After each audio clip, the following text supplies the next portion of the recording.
Good evening, everyone, and welcome. It's Eric. To my gamer friends, it's Devin Donder, and to others, it's Gumball Head. How's everybody doing tonight? Whew. Good evening. It's kind of cool to see, wow, people jumping in already. Some of you were waiting for me to get on. So I'm actually broadcasting from South Bend, Indiana. I was going to go to campus tonight, but I'm pretty tired, so I decided to stick it out here in the hotel. Did I say Fort Wayne? If I said Fort Wayne, I'm sorry, I'm not South Bend. Working down here this week, the last few days, and so chilling in the hotel room right now. Pretty decent place, really quiet, kind of lonely right now, but it's okay. Had a good day, worked a long day. So a little personal conversation here as we're going here. Before we get moving into the broadcast and get into the meat and potatoes, first of all, can someone give me a thumbs up or a wave or a heart or a like or something and just let me know that the volume is okay? Not in my normal area, so I kind of need to know if everything's all right volume wise. So anybody? Gumball Head? All right, thank you. Don't know who did it, but thank you. All right, cool. So we're good volume wise. All right, excellent. So okay, keep liking the video. I'm not going to say stop. It's pretty great. So, all right. So tonight's topic: who were we before the world got to us? Interesting topic. Had a lot of conversations about this recently with people, and it spawned a lot of conversation. It spawned a lot of interaction. It spawned a lot of inquiry, a lot of self-investigation, and a lot of exploration in life based on who we were before the world got its hooks into us. Now, when we think about that, you know, we're not just talking addiction, we're talking about as a whole. And when I say these things, I particularly, hey, look at that, there's light. I didn't even know it was there. That's cool. Humored easily. So yeah. So here are some things that kind of were stimulating conversation prompts for me.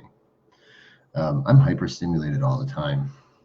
When I say hyperstimulated, I don't mean that in a dirty way, and I'm sure we all know that. I try to keep these as professional as possible, but hyperstimulation has a lot to do with the way that we react to our surroundings and the things that happen to us in this world.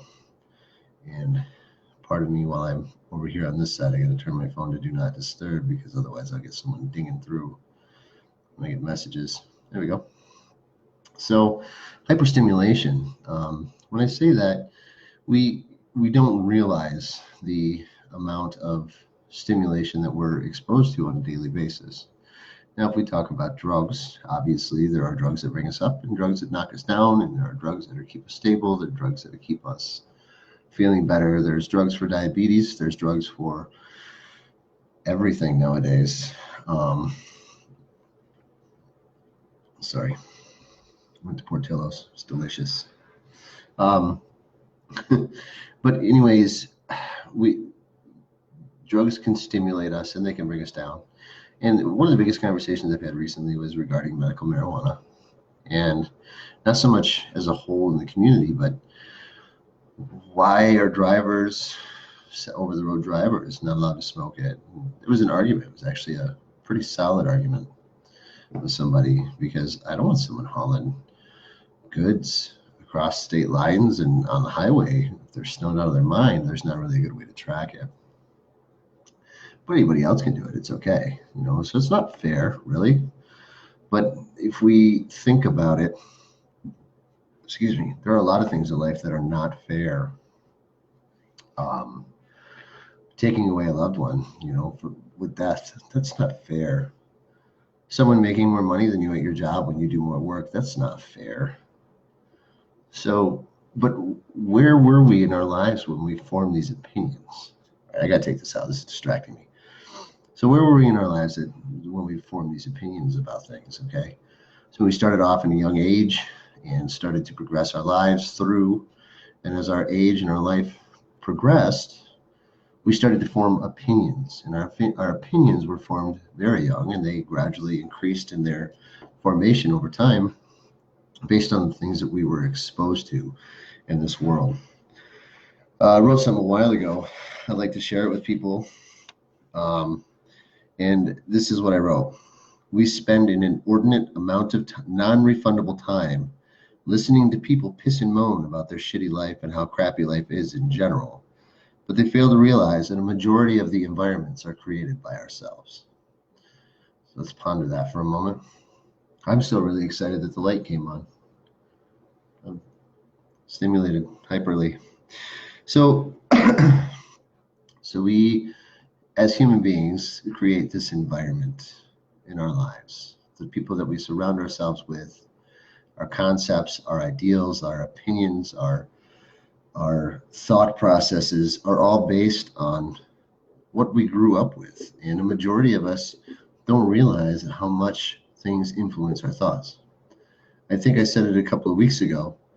How much value do we get out of watching, what is the show called? My Shit Life with the Kardashians or something like that? So there's no value in that show. There's never any good value in that. But if we look back in the day to my generation, to TV shows like Andy Griffith, which was the beginning of my generation, the tail end of the previous, the Andy Griffith Show, the Dukes of Hazzard, the A-Team, even G.I. Joe cartoon, Transformers. There's always a moral to the story in that television programming. So that moral of the story was, think about Smokey the Bear. Only you can prevent forest fires. Something so simple still sticks with me 35 years later. There's something so simple, Tony the Tiger, they're great. Okay, these slogans are fantastic. But knowing is half the battle, G.I. Joe. Okay, and then I saw a meme today. Knowing is half the battle, the other half is ruthless violence. I thought that was kind of humorous, but the truth behind it is knowing is half the battle. So educating yourself about the world that we live in is what's going to keep us maintaining our lives the way that we want them to be. So we are a product of this environment that we create, and we are the determining factors of that environment. We are the determining factors of the outcome of how our day is. We're the determining factor of the outcome of how our life is and how we want it to be. And I always say, if you're not happy, change it. And we all know it's not that simple. Okay, there are so many complexities that go hand in hand with changing our dissatisfaction with life, or dukkha, the mundane, getting rid of the mundane. There's so many different factors. But the truth behind it is we can influence those factors. Even those that we cannot change, we can influence them. I'm going to use payroll as an example, and I'm going to use it in a corporate versus a non-corporate structure. Let's look at a company CEO makes a substantial amount of money, a lot of money, versus a stay-at-home mother. How much work and effort is that corporate CEO putting into their job versus how much work and effort that stay-at-home mother is putting into her job? I know stay-at-home mothers that would not be able to work. They just couldn't do it. And I know stay-at-home mothers that would love to work. I know CEOs that shut their door in the morning and they wake up in the afternoon and they walk out their door. I know those people personally, and they still benefit from those that work below them. And a conversation I had with a new employee today, which is why I'm down here, I'm training a new employee for my company. The conversation that I had with that person is, if you maintain the positive notes with the people around you, things will be better. And I didn't try to go all philosophical on the guy or anything, but I elaborated on it a little bit more. The nice thing about people that you work with and taking care of one another, like at our branch and at home in Kalamazoo, my buddy, my work partner, and I regularly take turns buying each other lunch. So when we take turns buying each other lunch, or we'll buy each other, Gatorades or whatever, we're taking care of one another. And when someone asks you for your help and you're able to help them out, they understand that you're going to call on them for a favor eventually. But the nice thing about it is if we look at the people that we work with, when they're sick, we have to work a little bit harder to make up for that person being sick or off work due to illness or loss of life or medical reasons or non-medical reasons. So we have to put in a little bit of extra work. So when those people are there, we want to make sure that we take care of those people, because when they are there, we get to work a little bit less hard. Okay. But look at a corporate CEO. A majority of people don't get to see what goes on behind the doors of a person who runs a company or an organization. People don't see that. They don't know all the things that go hand in hand with that. So compare that to your job. If you were to sit back and understand, hey, I do this, this, this, and this, and this, and nobody understands what it's like to do my job. Nobody understands. When I say my job, I mean everybody's job. You know what goes into that job because you're putting that effort in. And if you want to succeed, you work a little bit harder. And those people that are successful are the ones that work hard without expecting recognition. It's nice to hear every once in a while, don't get me wrong, but we understand that it's not always going to happen. You only get one attaboy a year, and that's at your review time. At least that's the stuff that I learned. So we rely on that social influence. So if you hate the company that you work for and you quit that company, are you going to find a better job somewhere? Maybe you will. Maybe the environment that you're working in is shit in the first place. Or maybe it's just the people that you work with. Or maybe it's just the corporate structure. Or maybe it's just not the right place for you to work. You're not happy, get out, move on, go somewhere else. I will never fault somebody for leaving a company to go to another company just because they're not happy at their job. I know plenty of people that are unhappy working at the company that I work for, but I don't let their decisions or their thought processes sway my decision or my regular occurrence to show up for work. I enjoy what I do for other reasons than the reasons why those people dislike their jobs. Okay? Society have an influence in what I do? Absolutely. Society has an influence as to whether or not I'm working in one department or another, in one location or another, working on one project or another. Society determines that for me. But the truth behind it is at 5 o'clock at the end of the day, I get to go home. I get to relax, or I get to come on the broadcast, or I get to go to meetings, or I get to go check out the Notre Dame Cathedral in South Bend, Indiana, or go to Portillo's, or rollerblade downtown, or jump in the king-size bed and have it all to myself for once, not have to sleep in a bed shared with someone or a couch or on the floor. It's kind of nice. Or an air mattress. I would have rather brought a tent and hung out in a tent, but it's raining and they're paying for the room, so why not? When we kind of, I'm really sorry that this broadcast is not the normal demeanor or the normal meter. I'm in a very odd environment. This is not my home comfort, so I'm just a little bit kind of on edge, and I apologize, but we're going to make it through it. And that kind of ties into this next thing. When we talk about addiction, just because I have to plug this every time I do these videos, someone had mentioned that addiction makes the bizarre behavior seem normal. I don't know if I read it somewhere or I heard it somewhere, but it's true. It's absolutely true. And when we compare that to everyday life, it's not necessarily drug or alcohol addiction, because I'm a big proponent for substance and process both. But those addictions, justifying it, people that gamble regularly or do cocaine regularly are surrounding themselves with people that do gambling or do cocaine and gamble regularly, and we find ways to justify the approval rating of that particular behavior or that particular substance. So we continue to do those things because they make us feel good, and over time we con ourselves into believing that it's okay, and we con ourselves into believing that behavior is normal. A lot of addicts are working hard to outrace the speed of pain. And again, that can absolutely tie into gambling. It can tie into overeating. It can tie into a lot of things in life.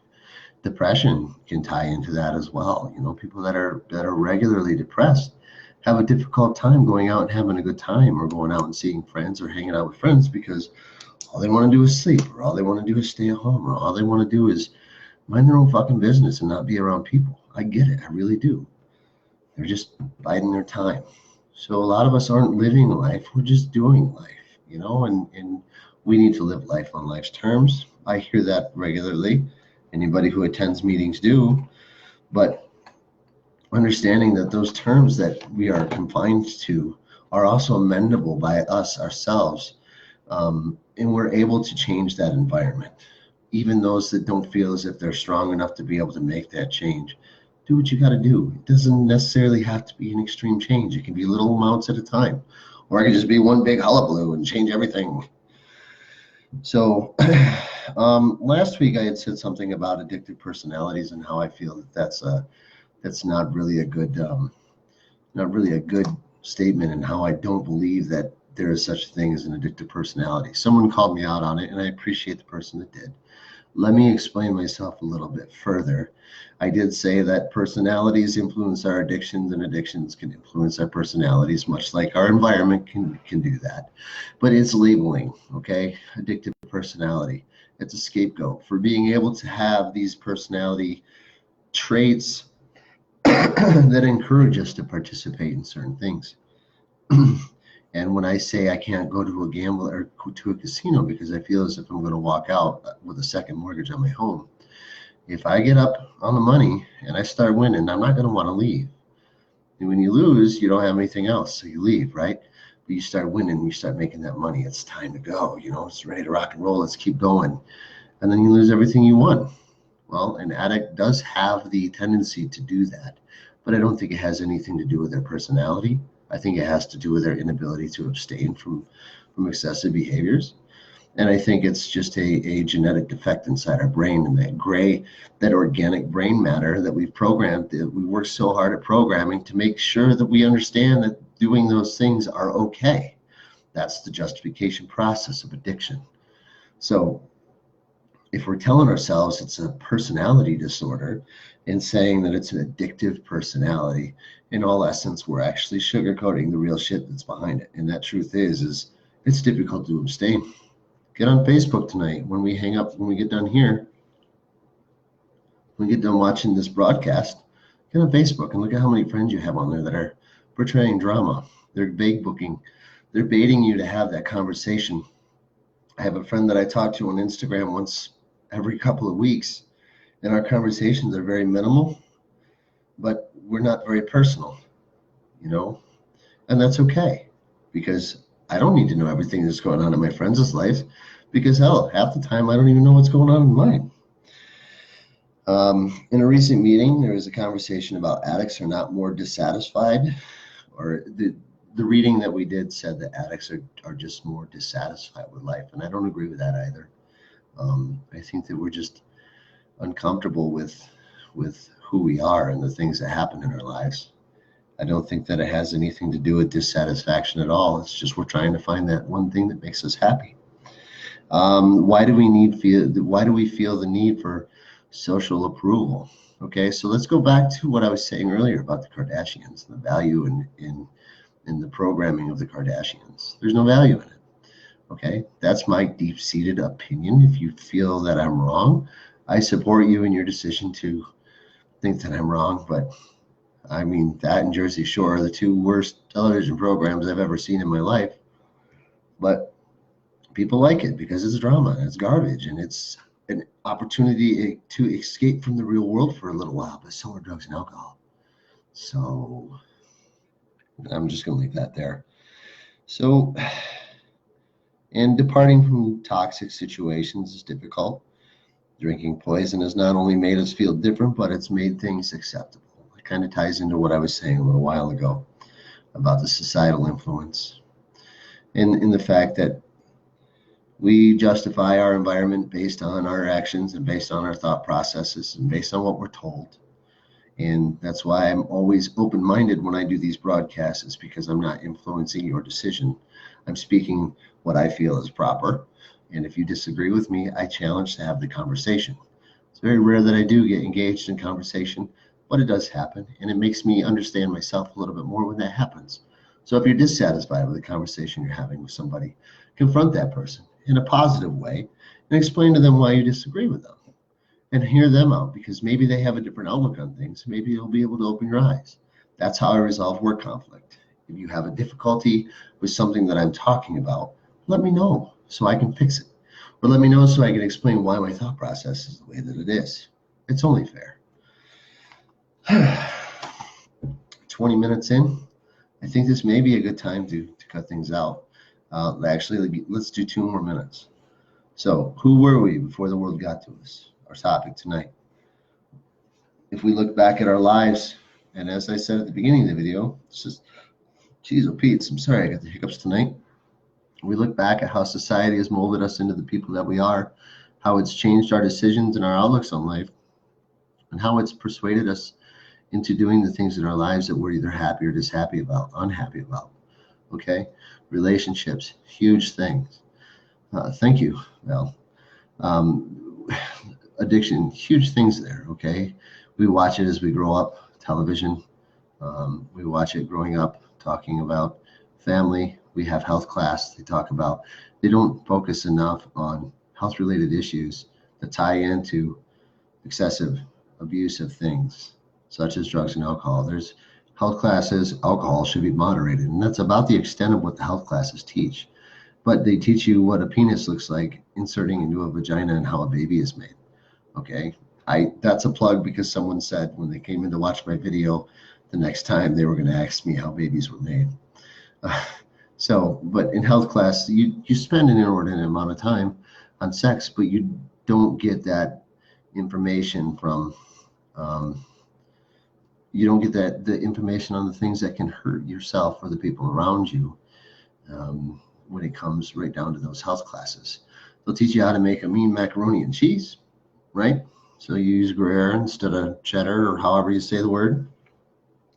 I'm on a cheese kick because I actually went to this cheese deli today. Side topic, but that's how it works. And I ate 70-year-old cheese. Never thought that I would eat 70-year-old cheese. I don't know who just laughed, but I ate 70-year-old cheese today. 70 years old. When they cracked the little crust that's on the outside of the cheese, it smelled like these coming out of my ears or belly button or whatever. It was terrible. It was disgusting, but my goodness, it was delicious. So if you ever get the chance to eat 70-year-old cheese, don't be afraid. Just do it. I think she said 70, not 17 or 7-day-old. No, it had to have been 70-year-old because it looked like it was old cheese.